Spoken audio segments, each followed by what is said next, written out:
Grüezi miteinander. My name is Petter Maid. I'm going to be speaking in English because my tech German is not quite at the right level yet. I have over 25 years of experience within fintech and payments, and I have built and started a lot of companies. I have failed many, many times, and I also failed until I succeeded. And this is the story that I want to tell you guys about here today, the story of SumUp, which is my biggest success. SumUp is today a company which is valued at over $10 billion. It is a company that has over 5 million small businesses around the world, and about 3,600 people also working in offices around the world. And so it's a fairly healthy, successful company, hopefully IPOing this year, fingers crossed. And I wanted to tell you guys about how this came to be and what it takes to build a global decacorn company, what that actually looks like from the very beginning. And so this is a story about an idea, as it always starts. It starts with a problem. And so for me, this story actually started in Switzerland, because I was living here in Switzerland at the time, and I'm Swedish. And in Sweden, we've been paying with cards for probably over 30 years now. And so back in 2011, I was traveling quite a lot. I was a managing director of a payments service company that was based in Zug, Switzerland. And I was every time I was coming to Germany or the UK, and I needed to pay for lunch, I needed to pay the taxi driver, I always had to go and get cash at an ATM, because in all of these countries in Europe, 2011, it was literally not possible to be able to pay with a card, like I was used to in Sweden. And this got more and more annoying, to the point where, at a certain point, I thought, God, this is really strange. How come no one has solved this problem? And I looked to the United States, and in the US, there was this guy named Jack Dorsey. You may have heard of him. He's founded Twitter and also this company called Square. And I thought, wow. So even in the US, which technologically speaking, at least in payments, is very far behind Europe and the rest of the world, how come they're working on this problem and we're not? And so one day, it was actually a weekend, I was skiing with my family, so I have a wife and 3 kids, and we were up, I think it was Stockhytte, Klevenalp or somewhere, and we were paying for our 25 franc pizzas. They were good pizzas, but they're expensive here. And I pulled out my card and I wanted to pay, and leider nicht, nur Bargeld. I thought, oh man. So I had to go down with the gondola to the car, in the car park where I'd left my wallet and the cash. I had to come all the way back up, and my kids and my wife were sitting there waiting. You know, the kids were asking, Dad, don't you have any money? It was kind of embarrassing. I thought, man, this is ridiculous. I can't take this any longer. I have got to do something about this. I'm the one who can do something about this. And so, what does it take to build a unicorn company from the perspective of the founder? Now, I think it takes something of an obsessive character. I think it takes being incredibly focused on this problem to the point where you almost take it personally. Now, I'm a competitive person. I've been doing sports most of my life, and I like to win. And so when I play a game, I play to win. And in this case, looking over at what Jack Dorsey was doing in the US, he didn't know anything about payments. And there I was, 17-year professional in payments. I thought I could build a better company than this guy. I can beat Jack Dorsey. We can build a globally successful company out of Europe and kick the Americans' ass. Okay, so they're still a little bit bigger than we are today, but the ambition was there. And the ambition was to go really, really big. And so you hear a lot of founders talk about falling in love with the problem and not the solution. I think that's a really good advice, but I would say even further, I think that you should really become obsessed with the problem. You have to be so obsessed about this that this is what you're thinking about day in, day out, because that is the kind of energy it's going to take to build a company. Building a startup is one of the hardest things that you will ever do in your life. And so you have to be absolutely convinced that you are the only person on earth who can build this company and solve this problem. That is the level of obsession and energy that you want to put into it. So you have to be ruthlessly focused on solving this one problem. And so what was I to do? Living in Switzerland, wife, 3 kids, I needed a co-founder. I needed someone that I could build this company with. So picking your co-founder is one of the most important things you'll ever do when you're building a company. It's kind of like getting married, because this is a person that you're going to have to spend 5 to 10 years, maybe longer, building this company together. It has to be someone who complements you, has skills that you don't have, sort of the yin to your yang, but at the same time, it has to be someone who is grounded, who has the same values as you, someone who thinks the same things are important. And so what I did was I had a colleague who had been working for me in a previous job, and I was talking to him one day, and I said, hey, I'm going to do something to help small businesses accept card payments wherever they are. Do you know anyone that would be interested in building this with me? And he said, there's this one person that I'm aware of. I know this one guy. And so this was Daniel. He had built a company called Money Bookers, today called Skrill. It was the first European competitor to PayPal. So he was a successful exited founder, and he wanted to go even bigger. He wanted to build a unicorn or bigger. And so I called him on a Friday, flew to London on the Monday, and we sat down for lunch. And 3 hours later, we shook hands and said, we're going to build this company together. That's quite unusual. I wouldn't recommend anyone doing this, to start a company with someone who you've only met for 3 hours. But for us, we were payments professionals. We were very experienced. We knew exactly what we wanted to build. We had the same vision and the same idea what kind of company we wanted to build. And we got along really well. The chemistry was there. When you pick a co-founder, I think that you should probably take a little bit longer than what I did. You should probably take them on a hike up in the mountains. Pick a weekend when the weather is going to really suck. And then you kind of forget the packed lunch that you promised that you'd bring along. And then you see, what kind of person are you actually bringing along? Because when things get hard and you are at a disadvantage, then the true character of this person is probably going to come out. Maybe even take a 1-month trial period to talk to each other and figure out, are you guys compatible? Are you going to be able to build a company together? And so today, I'm not working with SumUp since a long time ago. I've been doing other things. Today, I'm a partner at eWar. So I'm an investor. I'll finish off telling you a little bit more about that. But one of the things that we do at eWar, we provide lots of resources for startup founders while they're building their companies. And one of the things that we have is the co-founder contract. So most startups that fail, in fact, 60% of all the startups that fail, they fail because of a co-founder breakup. They fail because the co-founders were not on the same page about whatever it was that they started arguing about. Maybe they didn't decide who was going to do what.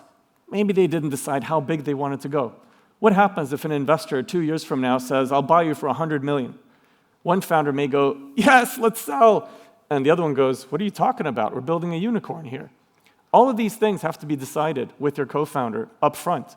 So we even have this contract that you sign in blood, I'm just kidding, agreeing exactly what it is that you're doing. How big is your ambition? What is it that's important to you? And then you sign that. One less thing to worry about. You can put it away. The second most important thing that you can do when you're building a company, and this is what we did at SumUp, was you have to hire the very, very best people that you can possibly get a hold of. Why is that so important?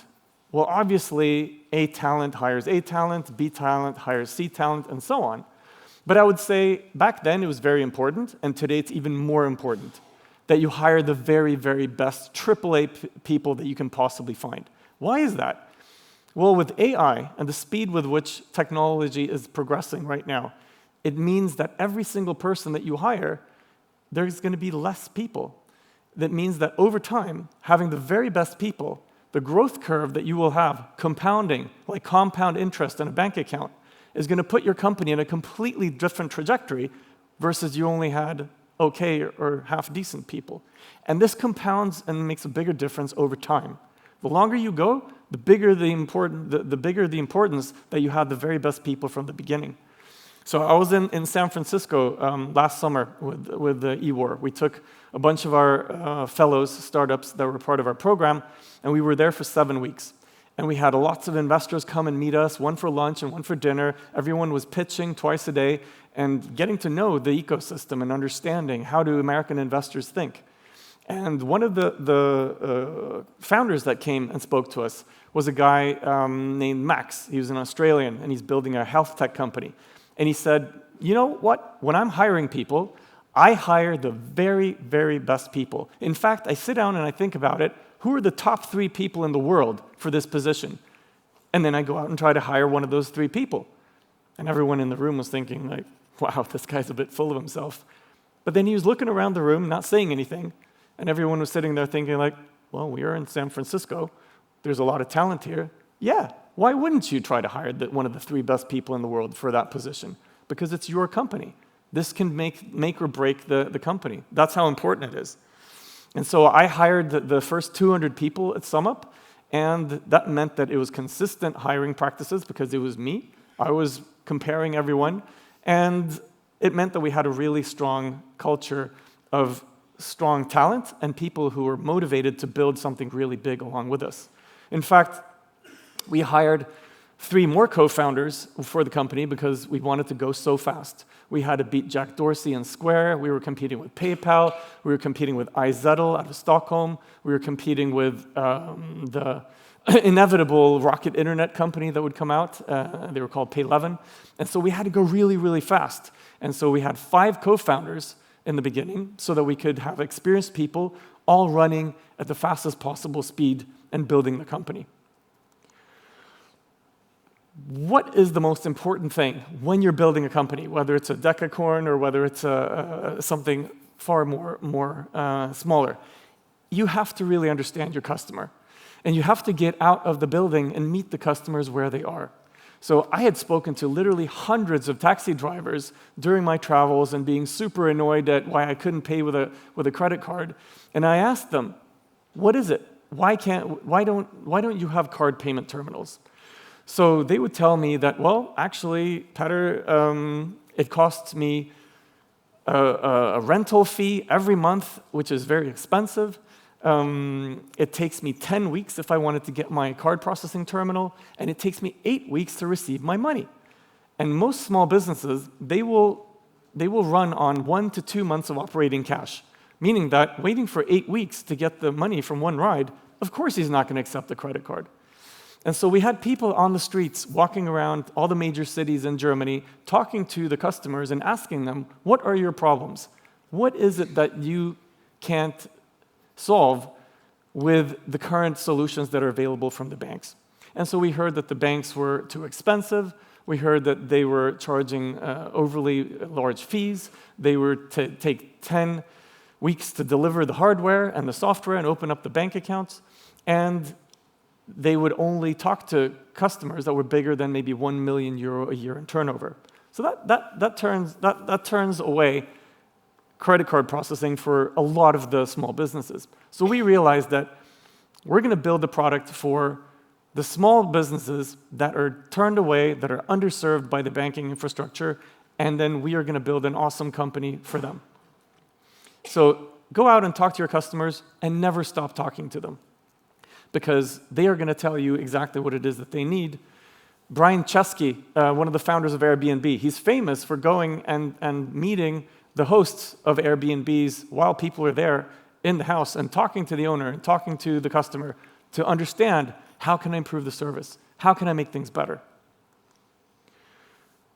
Go to market. So how are you going to capture a market? Are you going to go launch to the world globally immediately? Or do you have any money to spend to build a customer acquisition funnel? All of these things are questions that you have to figure out early on. What we did at SumUp was we figured that well, if we can get a certain category of customer that's really going to like us, and they're going to go and talk to all of their friends and tell everyone about the magical abilities of SumUp, then we've really got something going. So what we did was, picture this. It's Berlin, November, ice cold, freezing, at Berlin airport, the old one, the one that actually worked. And all the taxi drivers are sitting there lined up in front of the airport, and they're freezing their butts off waiting for customers. And they can't accept card payments. So we thought, hey, why don't we take hot coffee thermoses and we go to buy a bakery and buy some pretzels, and then we go and we offer this to the taxi drivers. You would not believe how happy they were to get hot coffee when they were sitting there freezing in the morning. And while they were eating the pretzel and drinking our coffee, we told them about SumUp and how they could take card payments for a very low fee, no fixed fees, and that we could get them up and running within 24 hours, and that they would get their money within 48 hours. They couldn't believe it. We did this for 3 months straight, and by that time, I think we had like half the taxis in Berlin as our customers. And the word of mouth started going. Everyone started talking about it. And so you want to make sure that you find the customer who's willing to pay for your product, and that you do this in a niche, and that you can really scale this up at that point. Make sure that customers are actually willing to pay for your product and that you're really solving their problem. Hugely important. Speed. How can you go so fast that you actually pass your competition? We actually had to do that. That's why we had 5 co-founders. We also hired these people from a really, really strong network. So my other co-founders, they came from the school WHU, somewhere in the dark forests in Germany. But they have an incredible track record of producing really great entrepreneurs. In fact, they have one of the highest unicorn rates of any school in Europe. And our first people that we hired from there, they were also from WHU. Everyone was super motivated, everyone was talented, they were smart, and we were focusing on building as fast as we could so that we could outcompete all of the other competitors. Now, having quick releases and going really, really fast is really great.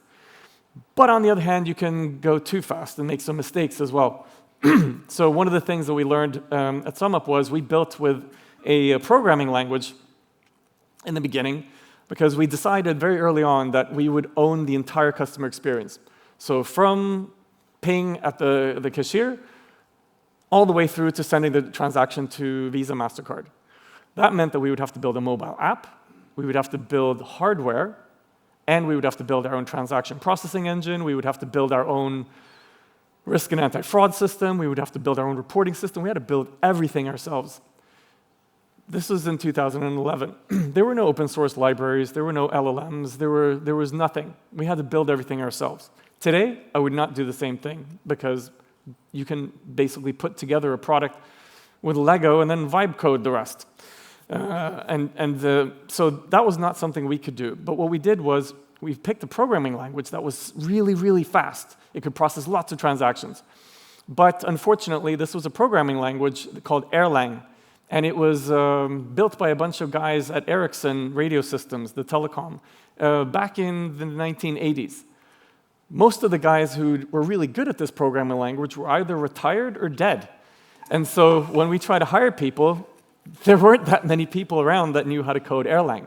So we had to refactor our code base the first year. That was a nasty mistake that we did. How do we scale the company globally? Well, we decided very early on that one of our co-founders, he was going to be responsible for global expansion. And so he developed a playbook, which basically meant that if you repeat these steps in the playbook, you will be able to expand into another territory.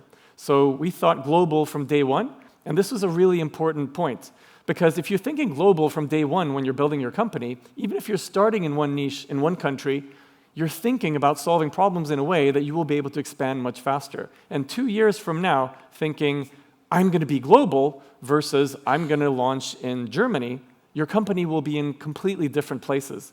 And that was one of the things that we did. We also, in order to be able to run fast, we found some banking partners, and we found people that we could utilize their licenses to get over the regulatory overhead that we had to pass in order to process transactions. And over time, we then built our own relationships, we looked for our own licenses, and we improved the margins of the company. But this mindset of going global from day one, this, I think, is the go big or go home mindset that you should have. Funding. We burned a lot of money. We hired really fast. We ran really fast. That meant that we had to be raising funds all the time, more or less. At some point, we were burning $600,000 a month. And we were in the market. We were growing really fast. And we wanted to raise a really, really big round, a Series A. But that was quite difficult in Europe, even though we were doing really well, and the numbers were looking great, and we realized that we've got to go over to the US to raise money, because in Europe at that time, and maybe still today, European investors are a little bit more conservative than American investors. They don't have the same appetite for risk.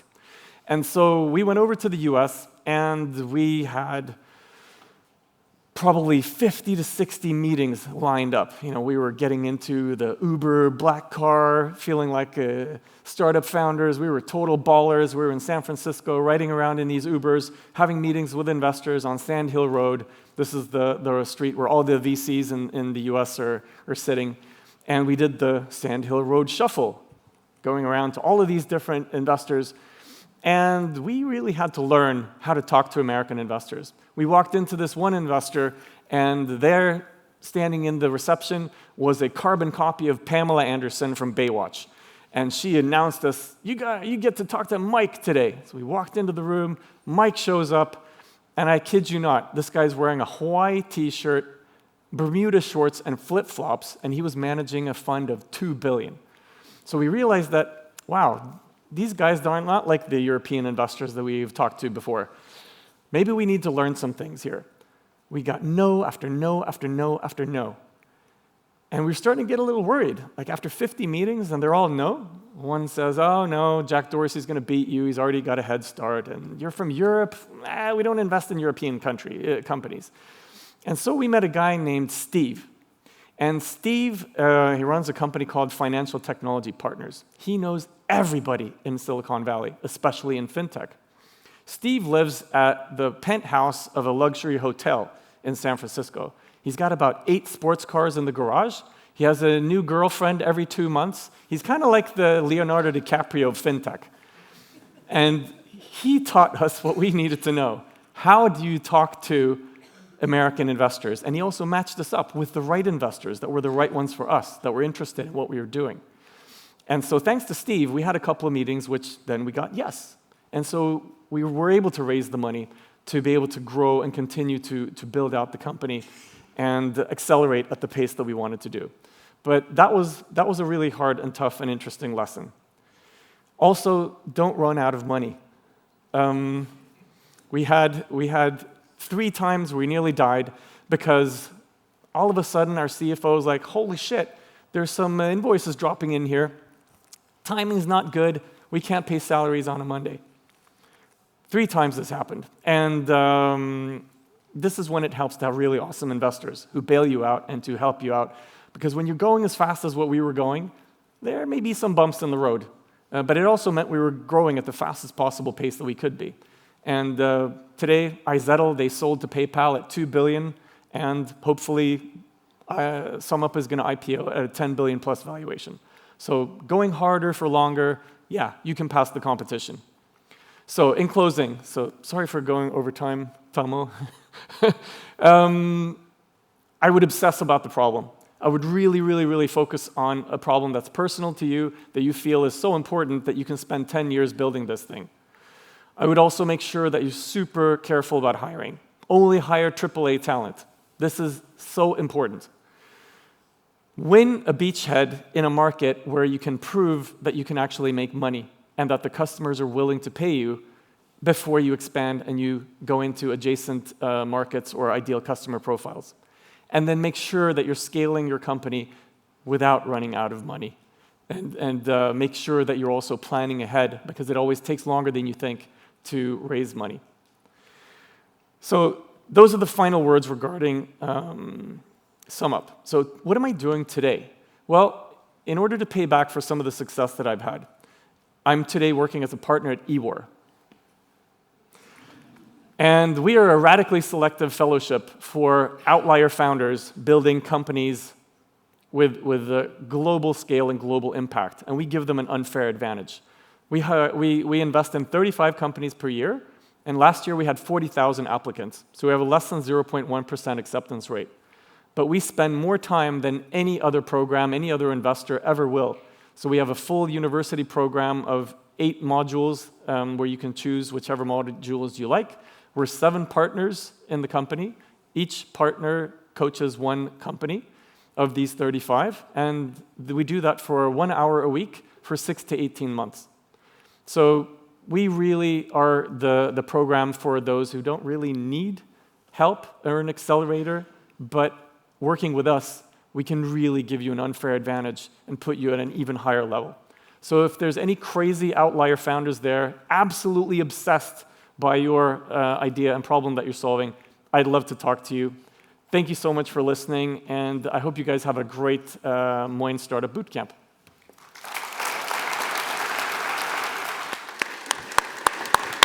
Thank you, Peter. Let's go.